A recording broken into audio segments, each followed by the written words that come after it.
Okay, today I'm joined by Kate Strong. Kate is a world champion triathlete, entrepreneur, a coach, consultant, TEDx speaker, Reiki master, philanthropist. The list is almost endless, and it's going to be a very interesting conversation today. We're going to explore the importance of mindful leadership, culture, people development, holistic well-being, and especially getting managers and business leaders to focus as much on their people as their business. And Kate is certainly very well qualified to kind of lead us through this this very, very interesting topic, which I guess is really resonating with a lot of people right now as people are getting furloughed and going into isolation and business needs to survive. So welcome to the conversation, Kate. It's my pleasure. Thank you for inviting me, Neil. So tell us a little bit about your story. This is a big kind of lead in, I guess, to this with all the various kind of sort of facets that make up Kate. It'd be very interesting to hear a little bit about sort of your background and kind of what brought you to this point here today. Yeah, it's always interesting looking back on our lives, because when we're doing something in our past, it's very hard to know what that will open up for us in the future. So with hindsight, I can see how all parts of my lives actually led me to being who I am today, as you know, that coach, philanthropist and investor, etc. But back in the day, I couldn't really see it. So I started off, I'm from a town in Wales, from a very loving and normal family. And there was no real challenges, no reason for me to sort of question or step outside of the norm or to question what was going on. I didn't struggle with hardship. I didn't struggle with pain. I had an abundant life, if you want, as a child. Yet something inside of me kept sort of asking, is this for everyone? Does everyone have this sort of quality of life that I'm taking for granted? And so that sort of opened up the world of exploration, which pushed me down the path of conforming, but also swinging away from conforming and traveling as well. So I conformed by going to university and graduating with a double master's in mechanical engineering. I was good at maths, but I never really did it for passion. It was a logic choice. I was led by my brain and to satisfy the need for my parents to have a child with a degree. Yet something in my heart said, let's get out and explore the real world. Because to me, what we learn inside a box, a university or an establishment, isn't real. It's what we're told is real. And so that led me down to traveling quite extensively in Latin America and setting up micro businesses, realizing that we can change somebody's world with just $2 by setting up a small business for them or teaching them how to create that passive or consistent income that we sometimes neglect in our own lives. And I then swung the pendulum back to normality and conforming, where I did work in aerospace and also the fashion industry as an engineer. Yet it's very hard for me anyway to live a life of logic in business without listening to my heart. I didn't want a life where on Friday night I'd switch off with that glass of wine or going out to the pub, and Sunday evenings would fill me with regret that yet again I was going to be wasting part of my life in a job that didn't satisfy me. And that prompted me to emigrate to Australia and to carve my own path. I didn't want to work in aerospace or engineering. It wasn't my passion. So I opened up a Subway franchise and fell into hospitality. I loved serving. I loved interacting with people. I loved finding out what they needed, in simplest of terms, in what they wanted in their sandwiches, but also find out behind the scenes what was inspiring them in their own journeys. And so I stayed within hospitality for 9 years in Australia. I opened my own guest house, restaurant and wine bar as well. And the thing that was the tipping point for me was quite a personal journey. So I was with my Welsh partner for 9 years. We'd owned the businesses together, and just 6 days before our wedding, he left. But he also left me not just emotionally struggling, but financially as well. So I was $1 million in debt. The whole business was left to me to run. And I think that was my awakening in business, to realize that I'd always been putting other people and other needs in front of me rather than addressing my own wants in life. I thought, when I have more money or when I have more time, then I can sort out my business. Then I can do something that really inspires me. Then I can take up sport. And at that moment, that cliff edge moment in my life, that's when I saw that I'd been wasting 9 years of my life for a perfect moment that just didn't exist. If I wanted a business, if I wanted a life, if I wanted a thriving experience, I had to start making it in that moment, in today, because today's all we really have. And that's when it opened up my world in my personal life to strive for things that I never did strive or even dream of before, because I didn't think I could or would be judged. And so I took up triathlon, and that's, a couple of years later, I was on Team Australia. I was very blessed on the race day in the World Championships to be the best. My best was the best in the world, and I became world champion. But I also then opened up in work, people asking me, how did I do this? How did I manage my time? How did I become more effective? How did I dare to dream big too? And that brought me to today, if you want, fast forwarding, that I'm now monetizing the access of other people's how they can unlock their own potential to achieve what they want to in their life, yet are finding internal resistance. So that's a very long answer to your question, but that's pretty much my backstory to who I am today. And I think certainly when we hear people's backstories, I mean, that is just, to cram that into so few years, really, that whole kind of, multiple, for lots of people, multiple kind of life experience, I think is really fascinating. And for me, the thing I've picked out of there is that I guess there are some real pivotal moments where, there's almost like a forced or enforced change, or that you're required to make some really, really profound kind of life decisions, and you can either almost make or break it at those points. And there were sort of 2 or 3 pivotal points there, I guess, that you've just described, where you could have, if you'd made the wrong choices, almost come out of it in a very sort of negative or very challenging way, whereas actually by putting the right kind of mindset, now this will be something that we'll explore a little bit later, but putting the right kind of mindset, determination, clarity, I guess, in place, you were able then to sort of almost craft the next stage of your life in a sort of a proactive, but almost quite controlled and, positive way. Is that kind of fair to say, do you think? Yeah, I think so. I mean, it's all through experience. So at that point when I did, I call it the cliff edge moment, when my partner left me, etc. And there were a few others as well in my life. We're either pushed or we can jump. But at the end of the day, we're stepping out of our comfort zone, and it's our own belief whether we call it falling or flying or learning to fly. So yeah, it's definitely comes from our mindset. And sometimes we do wait for the external to create those moments rather than us seeking them out, because it is uncomfortable and we're naturally disinclined to find those moments.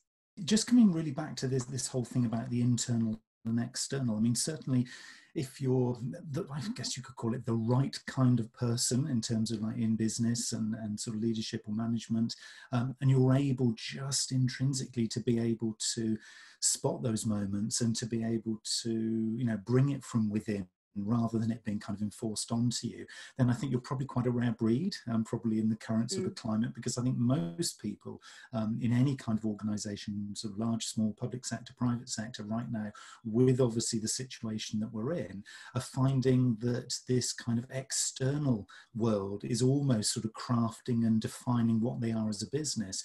I mean, what kind of, when you talk to sort of business leaders, entrepreneurs, what kind of things are they sort of talking to you about? Where are their sort of pain points really at the moment?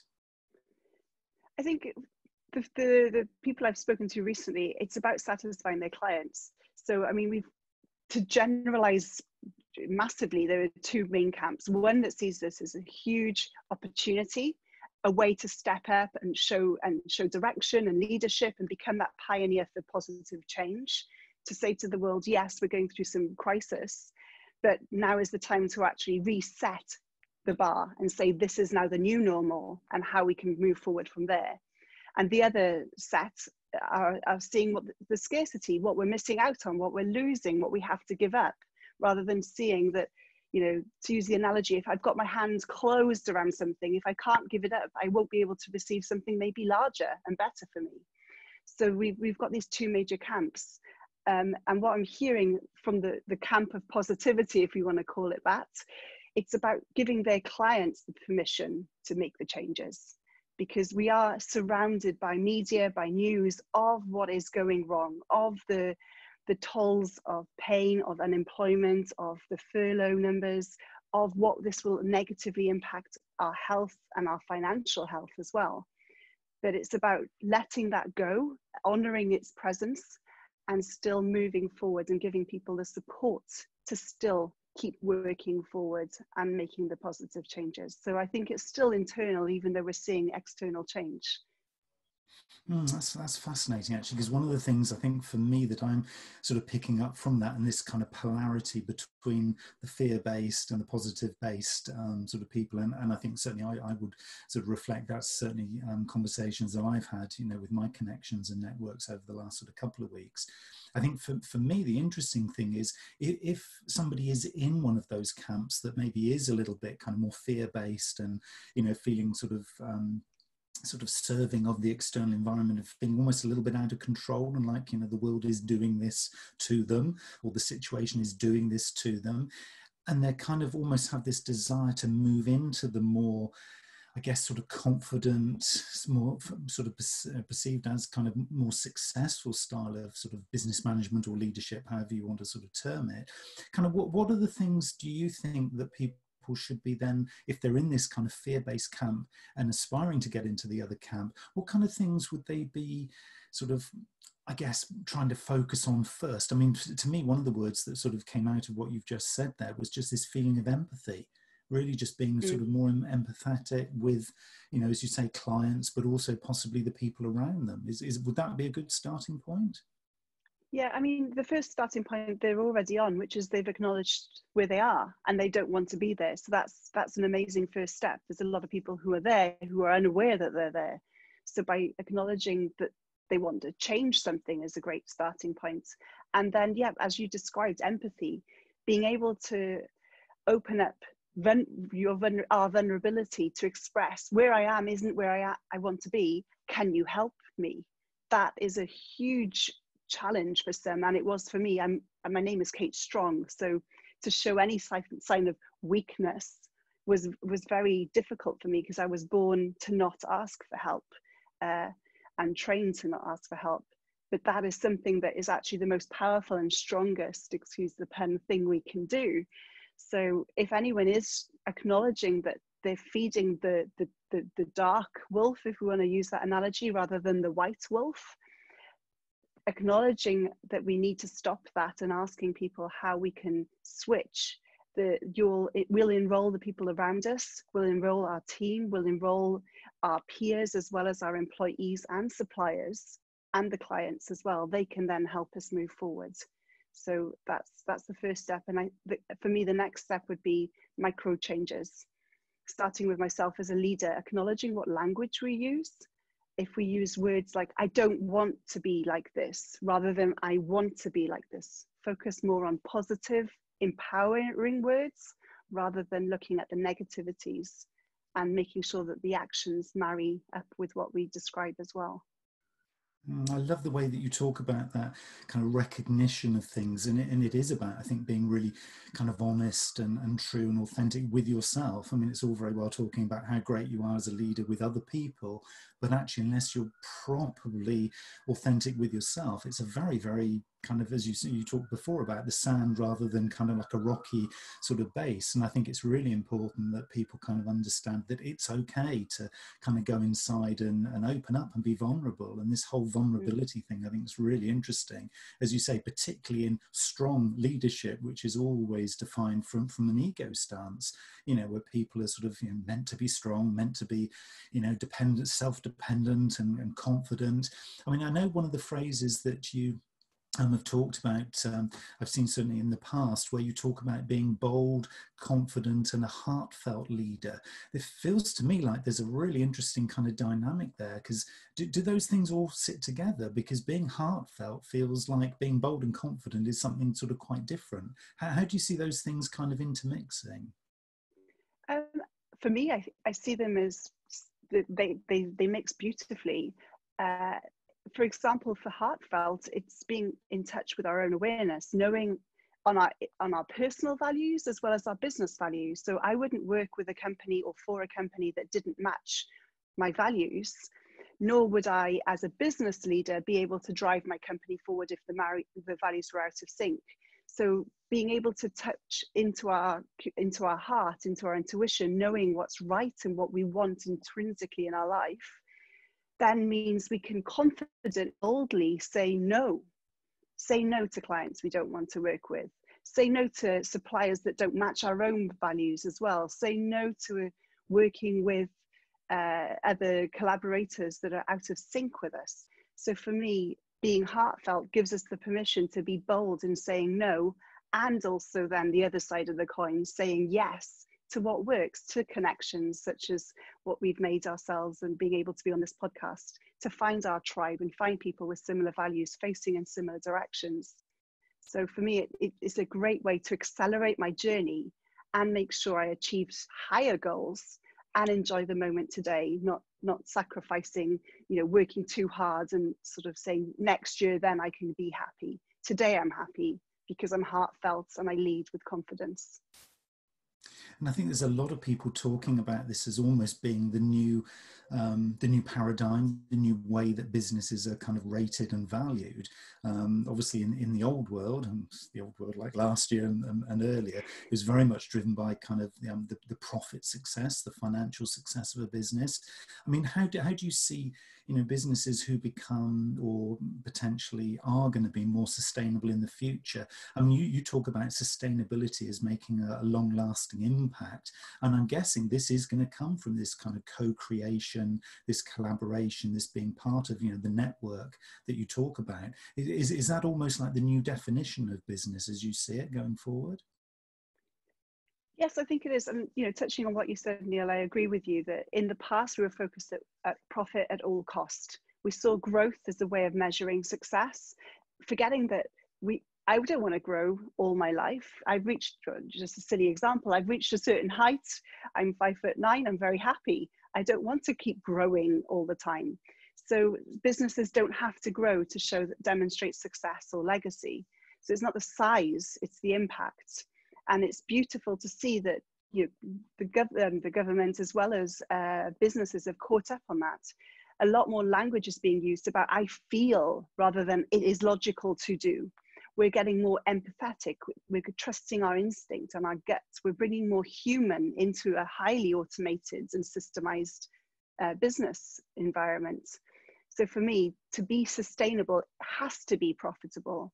Because a business, if it's not making money, will not last, will not be able to support its employees or keep delivering high quality goods and services.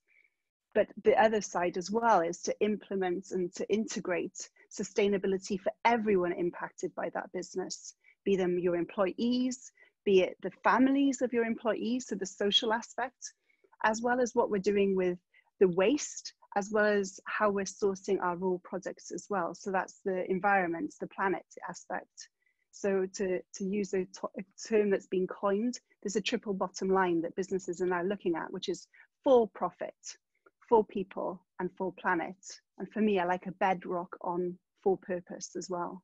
I guess this applies to, your big kind of multinational brands that everybody's heard of on the high street, all the way down to, the small local business, because in essence, what we're talking about here is it's a mindset, I guess, and a kind of a culture, to use that word. I mean, how would you say if somebody was a business owner, entrepreneur, business leader of maybe a medium-sized organization? I mean, where would they kind of start to begin to create this kind of sustainable, positive culture within their business?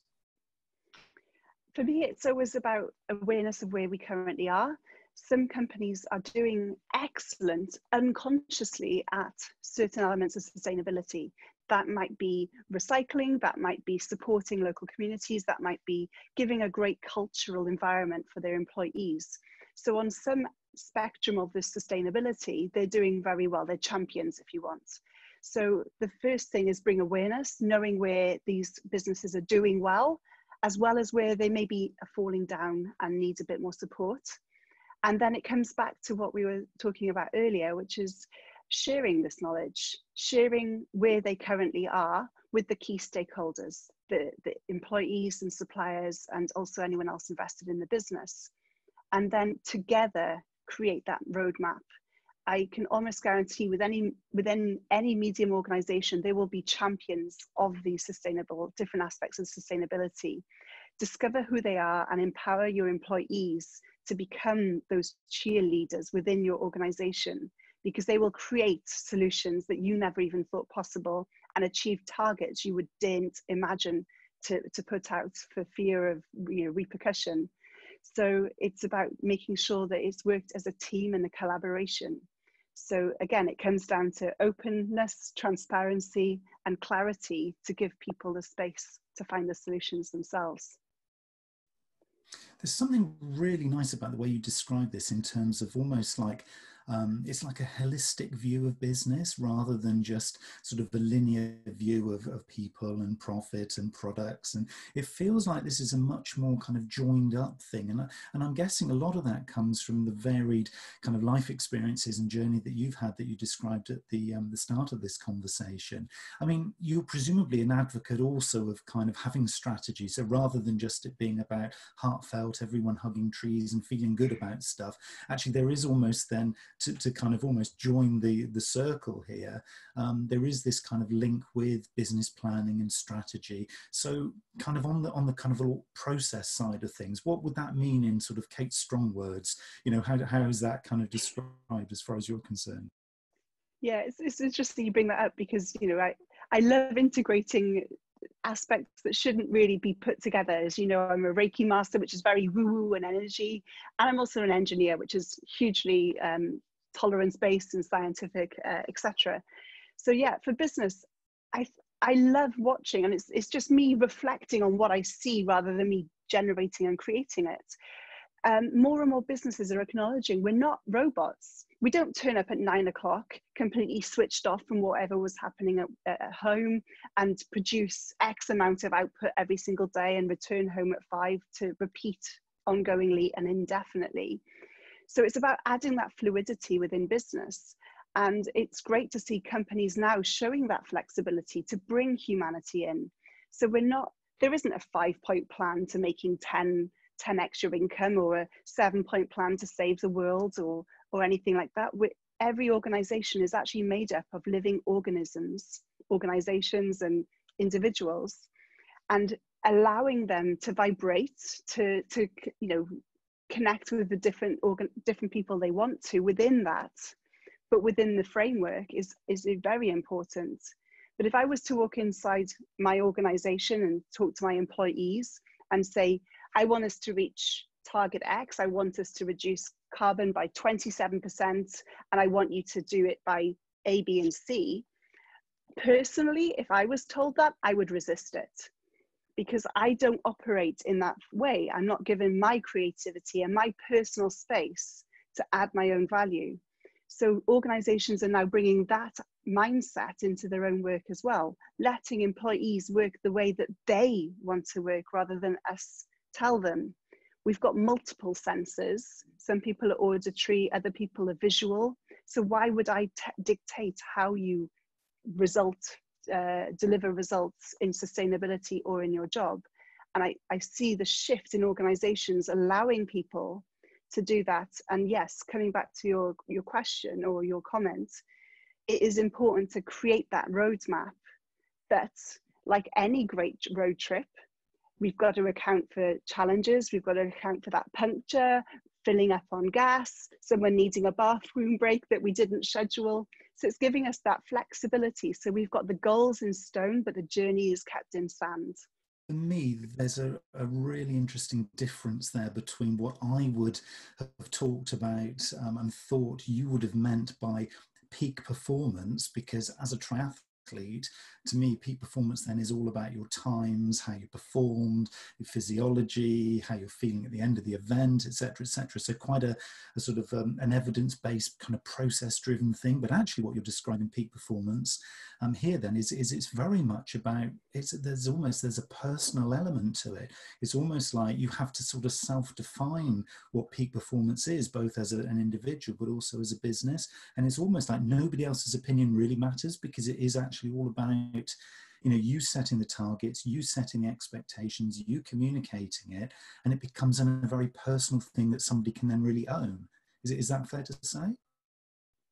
Yes, it is. And it's interesting because when I started doing triathlon, I actually said before completing a triathlon, I wanted to be #1 in the world in Ironman.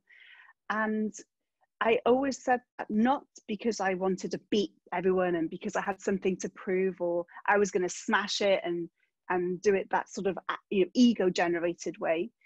I did it from the aspect that I wanted to try a new sport, but I didn't want to limit my own potential and my own capacity. And if I was to aim for 100th or just a finisher or a certain time, then I would aim for it and I'd get close to it and I'd be happy. I'd be satisfied. But I didn't know if my capacity could be higher. So to honor who I could potentially be in a future that doesn't yet exist, and I'm not arrogant to say that I'm enough to know that I know what the future is, I had to aim for #1, purely to allow my potential to blossom to its maximum. Now that may have been 100th. In fact, it was #1 in long distance, and not Ironman, but a slightly different distance. But I found my maximum by allowing me anything is possible attitude. And business can do the same as well. It's the blue sky thinking, but we very rarely then create the plan to implement it. We look at the blue sky and go, what's our logic then clicks in? You go, what is actually realistic? Let's halve that. Let's do this over a longer period of time. Let's shelve this section, and we start logically carving away our potential. All I'm inviting organizations to do is aim for the maximum, because we can achieve it. We're living so beneath our potential, and organizations too, as proven in the space of just 1 month. Companies that would never have imagined, we're now becoming so innovative in functioning in a world that we never thought would be so impacted. I don't know one country or one person that hasn't profoundly changed their operating procedures of waking up and living and eating and working. So we can do this. And so I'm just invite the organizations to always keep that potential and have that structure for success, but it has to be the top. We're not going to compromise the values. Don't compromise your possibility and your potential too. I have no doubt whatsoever that these words are going to resonate with a lot of people. So if they're looking to maybe take the next steps for their business or personally, how can they engage with you? How can they contact you? And what would those next steps be? Thanks, Neil. Well, my name is Kate Strong. I'm quite easily found on Google. And my website is katestrong.co. That's it at the end. The best thing also is to find me on LinkedIn. I'm there pretty much every day, or Facebook or Twitter or Instagram as well. But I just love hearing other people's journeys as well. So if you've got a comment or want to share how you've achieved what you've done in your life, then please reach out to me as well. So thank you so much, Kate, for what has been a really, really interesting conversation. I've really enjoyed exploring some of these concepts with you. And I think for everybody listening, this is going to be a little bit of an opportunity to maybe pivot, to maybe make some of those decisions and start to think about, your business and kind of how it can start to add value in this new, as we've described it, more sustainable world going forward. So Kate Strong, thank you very, very much for joining me today. Thank you. It's been a pleasure, Neil.